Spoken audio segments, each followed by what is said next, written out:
اب آپ پوچھیں گے کہ پورا مسلمان بننے کا مطلب کیا ہے؟ آئیے میں آپ کو بتاؤں کہ سچا مسلمان کسے کہتے ہیں اور ایمان کے معنی کیا ہیں۔ آپ کو معلوم ہے کہ انسان ایک کلمہ پڑھ کر مسلمان بنتا ہے، اور وہ کلمہ بھی کچھ بہت زیادہ لمبا چوڑا نہیں ہے، صرف چند لفظ ہیں۔ لا الہ الا اللہ محمد الرسول اللہ، اللہ کے سوا کوئی خدا نہیں، محمد اللہ کے رسول ہیں۔ ان الفاظ کو زبان سے ادا کرتے ہی آدمی کچھ سے کچھ ہو جاتا ہے۔ پہلے کافر تھا، اب مسلمان ہو گیا۔ پہلے ناپاک تھا، اب پاک ہو گیا۔ پہلے خدا کے غضب کا مستحق تھا، اب اس کا پیارا ہو گیا۔ پہلے دوزخ میں جانے والا تھا، اب جنت کا دروازہ اس کے لیے کھل گیا۔ اور بات صرف اتنے ہی پر نہیں رہتی، یہ کلمہ ایسی چیز ہے جو غیروں کو ایک دوسرے سے ملا دیتی ہے اور اپنوں کو ایک دوسرے سے کاٹ دیتی ہے۔ باپ اگر کلمہ پڑھنے والا ہے اور بیٹا اس سے انکار کرتا ہے تو گویا باپ باپ نہ رہا اور بیٹا بیٹا نہ رہا۔ باپ کی جائیداد سے اس بیٹے کو ورثہ نہ ملے گا۔ گویا اس کلمے کا زور اتنا ہے کہ خون اور رحم کے رشتے بھی اس کے مقابلے میں کچھ نہیں ہیں۔ اب ذرا اس بات پر غور کرو کہ یہ اتنا بڑا فرق جو آدمی اور آدمی میں ہو جاتا ہے، یہ آخر کیوں ہوتا ہے؟ کلمے میں ہے کیا؟ صرف چند حرف ہی تو ہیں، لام، الف، ہے، میم، واو، سین اور ایسے ہی دو چار حروف اور۔ ان حرفوں کو ملا کر اگر منہ سے نکال دیا تو کیا کوئی جادو ہو جاتا ہے کہ آدمی کی کایا پلٹ جائے؟ آدمی اور آدمی میں کیا بس اتنی سی بات سے زمین و آسمان کا فرق ہو سکتا ہے؟ میرے بھائیو، تم ذرا سمجھ سے کام لوگے تو تمہاری عقل خود کہہ دے گی کہ فقط منہ کھولنے اور زبان ہلا کر چند حرف بول دینے کی اتنی بڑی تاثیر نہیں ہو سکتی۔ بت پرست مشرک تو ضرور یہ کہہ سکتے ہیں کہ بس ایک منتر پڑھ دینے سے پہاڑ ہل جائے گا، زمین شق ہو جائے گی اور چشمے ابلنے لگیں گے، چاہے منتر کے معنی کی کسی کو خبر نہ ہو۔ مگر اسلام میں یہ بات نہیں ہے۔ یہاں اصل چیز معنی ہے۔ الفاظ کی تاثیر معنوں سے ہے۔ معنی اگر نہ ہو اور وہ دل میں نہ اتریں اور ان کے زور سے تمہارے خیالات، تمہارے اخلاق اور تمہارے اعمال نہ بدلیں تو نرے الفاظ بول دینے سے کچھ بھی اثر نہ ہوگا۔ اس بات کو میں ایک موٹی سی مثال سے تمہیں سمجھاؤں۔ فرض کرو تمہیں سردی لگتی ہے، اگر تم زبان سے روئی لحاف پکارنا شروع کر دو تو سردی لگنی بند نہ ہوگی، چاہے تم رات بھر میں 1,00,000 تسبیحیں روئی لحاف کی پڑھ ڈالو۔ ہاں، اگر لحاف میں روئی بھروا کر اوڑھ لوگے تو سردی لگنی بند ہو جائے گی۔ فرض کرو کہ تمہیں پیاس لگ رہی ہے، اگر تم صبح سے شام تک پانی پانی پکارتے رہو تو پیاس نہ بجھے گی۔ ہاں، پانی کا ایک گھونٹ لے کر پی لوگے تو کلیجے کی ساری آگ فوراً ٹھنڈی ہو جائے گی۔ بس یہی حال کلمہ طیبہ کا بھی ہے۔ فقط 6-7 لفظ بول دینے سے اتنا بڑا فرق نہیں ہوتا کہ آدمی کافر سے مسلمان ہو جائے، ناپاک سے پاک ہو جائے، مردود سے محبوب بن جائے، دوزخی سے جنتی بن جائے۔ یہ فرق صرف اس طرح ہوگا کہ پہلے ان الفاظ کا مطلب سمجھو اور وہ مطلب تمہارے دل میں اتر جائے۔ پھر تمہیں اچھی طرح یہ احساس ہو کہ تم اپنے خدا کے سامنے اور ساری دنیا کے سامنے کتنی بڑی بات کا اقرار کر رہے ہو، اور اس اقرار سے تمہارے اوپر کتنی بڑی ذمہ داری آ گئی ہے۔ پھر یہ سمجھتے ہوئے جب تم نے اقرار کر لیا تو اس کے بعد تمہارے خیالات پر اور تمہاری ساری زندگی پر اس کلمے کا قبضہ ہو جانا چاہیے۔ پھر تم کو اپنے دل و دماغ میں کسی ایسی بات کو جگہ نہ دینی چاہیے جو اس کلمے کے خلاف ہو۔ پھر تم کو ہمیشہ کے لیے بالکل فیصلہ کر لینا چاہیے کہ جو بات اس کلمے کے خلاف ہے وہ جھوٹی ہے اور یہ کلمہ سچا ہے۔ اس کلمے کا اقرار کرنے کے بعد تم کافروں کی طرح آزاد نہیں رہے کہ جو چاہو کرو، بلکہ اب تم پابند ہو اس بات کے کہ یہ کلمہ جو کہے اس کو کرنا پڑے گا اور جس سے وہ منع کرے اس کو چھوڑنا پڑے گا۔ اس طرح کلمہ پڑھنے سے آدمی مسلمان ہوتا ہے، اور اس طرح کلمہ پڑھنے کی وجہ سے آدمی اور آدمی میں اتنا بڑا فرق ہوتا ہے جس کا ذکر میں نے ابھی تم سے کیا۔ آؤ اب میں تمہیں بتاؤں کہ کلمے کا مطلب کیا ہے۔ کلمے کے معنی یہ ہیں کہ اللہ کے سوا کوئی اور خدا نہیں ہے اور حضرت محمد صلی اللہ علیہ وسلم اللہ کے رسول ہیں۔ کلمے میں الہ کا جو لفظ آیا ہے اس کے معنی خدا کے ہیں۔ خدا اس کو کہتے ہیں جو مالک ہو، حاکم ہو، خالق ہو، پالنے اور پوسنے والا ہو، دعاؤں کا سننے اور قبول کرنے والا ہو اور اس کا مستحق ہو کہ اس کی عبادت کی جائے۔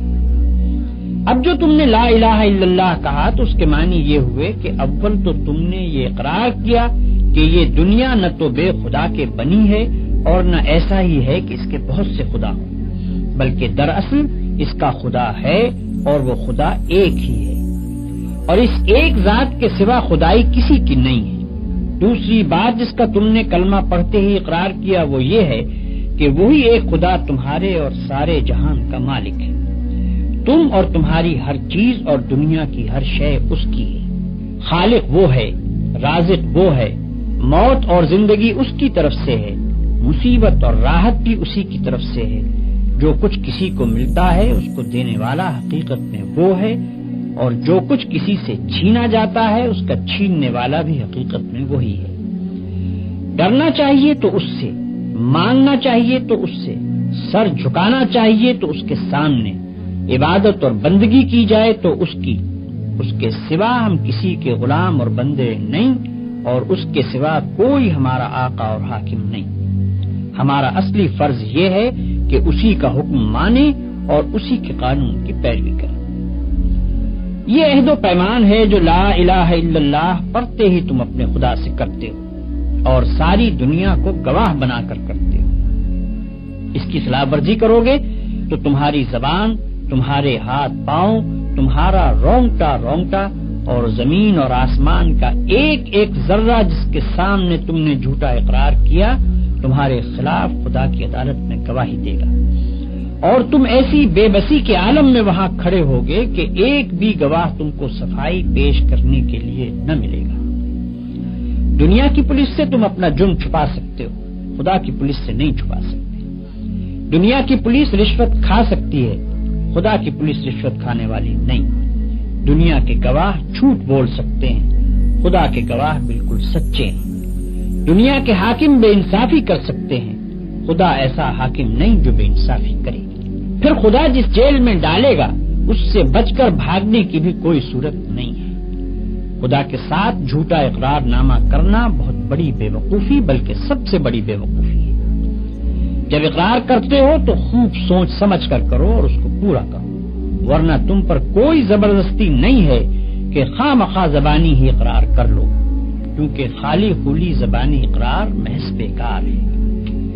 لا الہ الا اللہ کہنے کے بعد تم محمد رسول اللہ کہتے ہو، اس کے معنی یہ ہے کہ تم نے یہ تسلیم کر لیا کہ محمد صلی اللہ علیہ وسلم ہی وہ پیغمبر ہیں جن کے ذریعے سے خدا نے اپنا قانون تمہارے پاس بھیجا ہے۔ خدا کو اپنا آقا اور شہنشاہ مان لینے کے بعد یہ معلوم ہونا ضروری تھا کہ اس شہنشاہ کے احکام کیا ہیں۔ ہم کون سے کام کریں جن سے وہ خوش ہوتا ہے اور کون سے کام نہ کریں جن سے وہ ناراض ہوتا ہے، کس قانون پر چلنے سے وہ ہم کو بخشے گا اور اس کی خلاف ورزی کرنے پر وہ ہم کو سزا دے گا۔ یہ سب باتیں بتانے کے لیے خدا نے محمد صلی اللہ علیہ وسلم کو اپنا پیغمبر مقرر کیا۔ آپ صلی اللہ علیہ وسلم کے ذریعے سے اپنی کتاب ہمارے پاس بھیجی اور آپ نے خدا کے حکم کے مطابق زندگی بسر کر کے ہم کو بتا دیا کہ مسلمانوں کو اس طرح زندگی بسر کرنی چاہیے۔ بس جب تم نے محمد رسول اللہ کہا تو گویا اقرار کر لیا کہ جو قانون اور جو طریقہ حضور صلی اللہ علیہ وسلم نے بتایا ہے تم اسی کی پیروی کرو گے اور جو قانون اس کے خلاف ہے اس پر لعنت بھیجو گے۔ یہ اقرار کرنے کے بعد اگر تم نے حضور صلی اللہ علیہ وسلم کے لائے ہوئے قانون کو چھوڑ دیا اور دنیا کے قانون کو مانتے رہے تو تم سے بڑھ کر جھوٹا اور بے ایمان کوئی نہ ہوگا، کیونکہ تم یہی اقرار کر کے تو اسلام میں داخل ہوئے تھے کہ محمد صلی اللہ علیہ وسلم کا لایا ہوا قانون حق ہے اور اسی کی تم پیروی کرو گے۔ اسی اقرار کی بدولت تو تم مسلمانوں کے بھائی بنے، اسی کی بدولت تم نے باپ سے ورثہ پایا، اسی کی بدولت ایک مسلمان عورت سے تمہارا نکاح ہوا، اسی کی بدولت تمہاری اولاد تمہاری جائز اولاد بنی۔ اور اگر ان سب کے باوجود تم نے اپنا اقرار توڑ دیا تو اس سے بڑھ کر دنیا میں کون سی بے ایمانی ہو سکتی ہے؟ اگر تم لا الہ الا اللہ محمد الرسول اللہ کے معنی جانتے ہو اور جان بوجھ کر اس کا اقرار کرتے ہو تو تم کو ہر حال میں خدا کے قانون کی پیروی کرنی چاہیے، خواہ اس کی پیروی پر مجبور کرنے والی کوئی پولیس اور عدالت اس دنیا میں نظر نہ آتی۔ جو شخص یہ سمجھتا ہے کہ خدا کی پولیس اور فوج اور عدالت اور جیل کہیں موجود نہیں ہے، اس لیے اس کے قانون کو توڑنا آسان ہے، اور گورنمنٹ کی پولیس، فوج، عدالت اور جیل موجود ہے اس لیے اس کے قانون کو توڑنا مشکل ہے، ایسے شخص کے متعلق میں صاف کہتا ہوں کہ وہ لا الہ الا اللہ محمد الرسول اللہ کا جھوٹا اقرار کرتا ہے، اپنے خدا کو، ساری دنیا کو، تمام مسلمانوں کو اور خود اپنے نفس کو دھوکہ دیتا ہے۔ بھائیوں اور دوستو، ابھی میں نے تمہارے سامنے کلمہ طیبہ کے معنی بیان کیے ہیں۔ اب اسی سلسلے میں ایک اور پہلو کی طرف تم کو توجہ دلاتا ہوں۔ تم اقرار کرتے ہو کہ اللہ تمہارا اور ہر چیز کا مالک ہے۔ اس کے کیا معنی ہے؟ اس کے معنی یہ ہیں کہ تمہاری جان تمہاری اپنی نہیں، خدا کی ملک ہے، تمہارے ہاتھ اپنے نہیں، تمہاری آنکھیں اور تمہارے کان اور تمہارے جسم کا کوئی عضو تمہارا اپنا نہیں، یہ زمینیں جن کو تم جوتتے ہو، یہ جانور جن سے تم خدمت لیتے ہو، یہ مال اسباب جن سے تم فائدہ اٹھاتے ہو، ان میں سے بھی کوئی چیز تمہاری نہیں، ہر چیز خدا کی ملک ہے اور خدا کی طرف سے عطیے کے طور پر تمہیں ملی ہے۔ اس بات کا اقرار کرنے کے بعد تمہیں یہ کہنے کا کیا حق ہے کہ جان میری ہے، جسم میرا ہے، مال میرا ہے اور فلاں چیز میری ہے؟ دوسرے کو مالک کہنا اور پھر اس کی چیز کو اپنی قرار دینا بالکل ایک لغو بات ہے۔ اگر در حقیقت یہ بات سچے دل سے مانتے ہو کہ ان سب چیزوں کا مالک خدا ہی ہے تو اس سے دو باتیں خود بخود تم پر لازم ہو جاتی ہیں۔ ایک یہ کہ جب مالک خدا ہے اور اس نے اپنی ملکیت امانت کے طور پر تمہارے حوالے کی ہے تو جس طرح مالک کہتا ہے اسی طرح ان چیزوں سے کام لینا چاہیے۔ اس کی مرضی کے خلاف ان سے کام لیتے ہو تو دھوکہ بازی کرتے ہو۔ تم اپنے ان ہاتھوں اور پاؤں کو بھی اس کی پسند کے خلاف ہلانے کا حق نہیں رکھتے۔ تم ان آنکھوں سے بھی اس کی مرضی کے خلاف دیکھنے کا کام نہیں لے سکتے۔ تم کو اس پیٹ میں بھی کوئی ایسی چیز ڈالنے کا حق نہیں ہے جو اس کی مرضی کے خلاف ہو۔ تمہیں ان زمینوں اور ان جائیدادوں پر بھی مالک کے منشا کے خلاف کوئی حق حاصل نہیں ہے۔ تمہاری بیویاں جن کو تم اپنی کہتے ہو اور تمہاری اولاد جن کو تم اپنی کہتے ہو، یہ بھی صرف اس لیے تمہاری ہیں کہ تمہارے مالک کی دی ہوئی ہے، لہذا تم کو ان سے بھی اپنی خواہش کے مطابق نہیں بلکہ مالک کے حکم کے مطابق ہی برتاؤ کرنا چاہیے۔ اگر اس کے خلاف کرو گے تو تمہاری حیثیت غاصب کی ہوگی، جس طرح دوسرے کی زمین پر قبضہ کرنے والے کو تم کہتے ہو کہ وہ بے ایمان ہے، اسی طرح اگر خدا کی دی ہوئی چیزوں کو تم اپنا سمجھ کر اپنی مرضی کے مطابق استعمال کرو گے یا خدا کے سوا کسی اور کی مرضی کے مطابق ان سے کام لوگے تو وہی بے ایمانی کا الزام تم پر بھی آئے گا۔ اگر مالک کی مرضی کے مطابق کام کرنے میں کوئی نقصان ہوتا ہے تو ہوا کرے، جان جاتی ہے تو جائے، ہاتھ پاؤں ٹوٹتے ہیں تو ٹوٹے، اولاد کا نقصان ہوتا ہے تو ہو، مال و جائیداد برباد ہو تو ہوا کرے، تمہیں کیوں غم ہو؟ جس کی چیز ہے وہی اگر نقصان پسند کرتا ہو تو اس کو حق ہے۔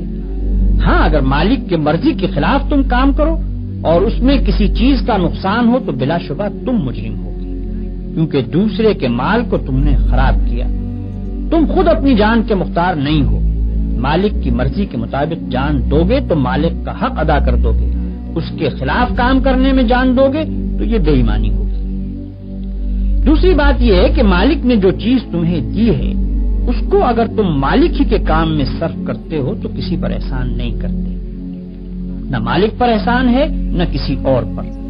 تم نے اگر اس کی راہ میں کچھ دیا یا کچھ خدمت کی یا جان دے دی جو تمہارے نزدیک بہت بڑی چیز ہے تب بھی کوئی احسان کسی پر نہیں کیا۔ زیادہ سے زیادہ جو کام تم نے کیا وہ بس اتنا ہی تو ہے کہ مالک کا حق جو تم پر تھا وہ تم نے ادا کر دیا۔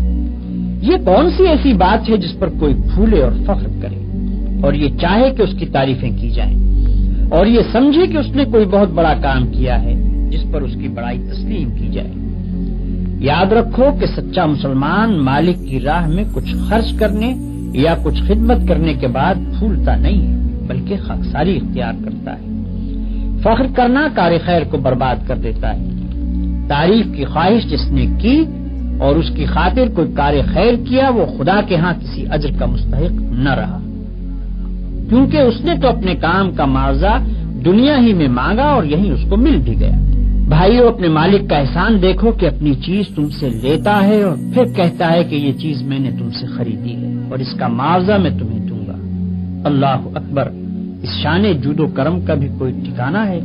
قرآن میں ارشاد ہوتا ہے کہ ان اللہ اشتری من المؤمنین انفسهم واموالهم بان لهم الجنہ، اللہ نے ایمانداروں سے ان کی جانیں اور ان کے مال خرید لیے ہیں اس معاوضے میں کہ ان کے لیے جنت ہے۔ یہ تو مالک کا برتاؤ تمہارے ساتھ ہے، اب ذرا اپنا برتاؤ بھی دیکھو۔ جو چیز مالک نے تم کو دی تھی اور جس کو مالک نے پھر تم سے معاوضہ دے کر خرید بھی لیا، اس کو غیروں کے ہاتھ بیچتے ہو، نہایت ذلیل معاوضے لے لے کر بیچتے ہو۔ وہ مالک کی مرضی کے خلاف تم سے کام لیتے ہیں اور تم یہ سمجھ کر ان کی خدمت کرتے ہو کہ گویا رازق وہ ہیں۔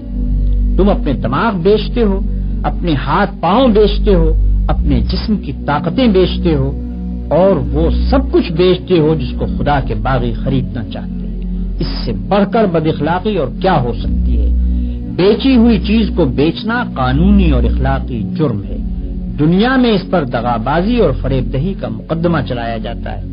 کیا تم سمجھتے ہو کہ خدا کی عدالت میں اس پر مقدمہ نہیں چلایا جائے گا؟